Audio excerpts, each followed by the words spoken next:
Eu sei que você ficava babando nas gringas trabalhando com Gismonite e tentava procurar aqui no Brasil e não achava. Pois agora você acha, pois a Ohana desenvolveu a Gessonart, que é o mesmo componente da... Não sei se é exatamente o mesmo, mas é bem parecido com a Gismonite que a gente vê as gringas trabalhando. Gente, eu ficava doida vendo as gringas trabalhar com isso, eu falava, caralho, mano. Dá pra fazer muita coisa, são infinitas possibilidades de trabalhar com isso. Só que pra importar aqui pro Brasil ficava muito caro, mas finalmente desenvolveram uma Gismonite brasileira.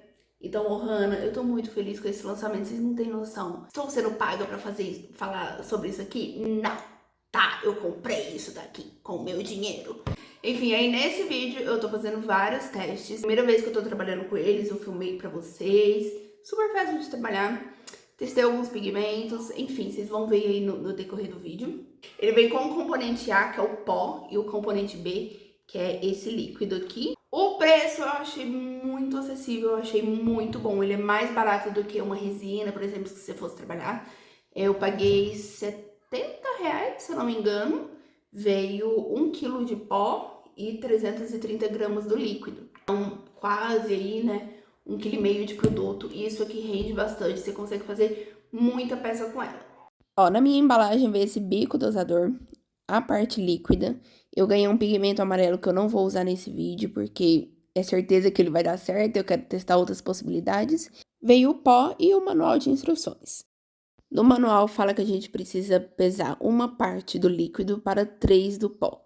Só que eu acabei vendo algumas lives lá da própria Ohana, falando que poderia misturar 1 para 2,5, que acabava ficando um pouquinho mais líquida.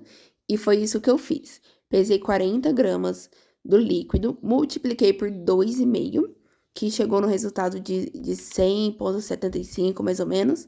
Então, sempre pesem o líquido primeiro.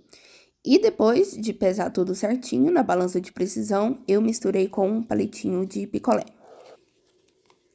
Essa proporção de 1 para 2,5 ficou mais líquida, sim, mas se você fizer a proporção 1 para 3, ele vai ficar mais com uma textura de massa de bolo. Depois joguei diretamente no molde, dei umas batidinhas para tirar o ar que fica lá dentro e fiz o teste de passar o isqueiro para ver se estourava as bolinhas. Estoura algumas, mas não todas. Como eu disse, eu não queria usar o próprio pigmento que eu ganhei de brinde deles, porque eu queria testar outras possibilidades. Então, testei essa tinta xadrez, que acabou não dando certo, vocês vão ver no vídeo.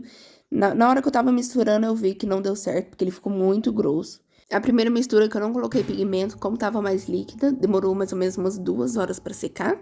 E o preto demorou, assim, umas 6 horas pra secar, e não deu certo no final. Na hora do desmolde foi super fácil, só que o meu ficou meio marmorizado, eu não sei se eu não misturei direito, o que aconteceu. E também eu percebi que a parte que ficou em contato com o ar, a parte de baixo ali, aquela de cima, na verdade, né? Ela ficou meio escurinha, ficou um cinza mais escuro. Então, essa parte eu teria que dar uma lixada para igualar o tom do resto da peça. Esse é o resultado com o pigmento xadrez, né? Com a tinta xadrez. E não deu certo, rachou tudo, ficou bem frágil, não consegui nem desmoldar ele. Vocês já era outro dia, na verdade, eu deixei essa peça molhando na água a noite inteira e bem resistente à água, não absorve. Agora, no teste de impacto, eu só estiquei o braço e joguei, então caiu uma altura mais ou menos de 1,5 m. E essa questão de quebrar, a gente vai muito da espessura da peça. Como eu tava fazendo uma mais fina, ela vai quebrar com facilidade. E agora chegamos no último teste, que é a de pintura, que eu mais queria saber se consegue pintar, se consegue passar verniz. E deixa eu dar uma pausa para eu contar para vocês. A tinta vermelha é PVA, a verde acrílica e a metálica, acrílico metálico. A peça da esquerda eu lixei antes de pintar e a peça da direita não foi lixada. Nessa parte de cima brilhante, apliquei verniz geral. Na parte do meio não tem nenhum verniz. E na parte de baixo tem verniz acrílico fosco. E tá igual nas duas peças, tanto a lixada quanto a sem lixar, para eu ver como que cada uma funciona.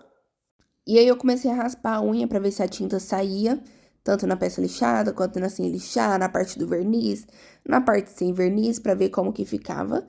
E depois de passar bem a unha, algumas delas saíram com facilidade. Eu peguei uma bucha com detergente e esfreguei para ver a resistência, e esse foi o resultado. Então, depois desse teste, eu constatei que a melhor forma de pintar esse material é você lixando a peça, aplicando tinta acrílica e passando um verniz ou geral ou acrílico para proteger. O verniz geral deu mais certo, ele fixou mais, mas o verniz acrílico também dá certo.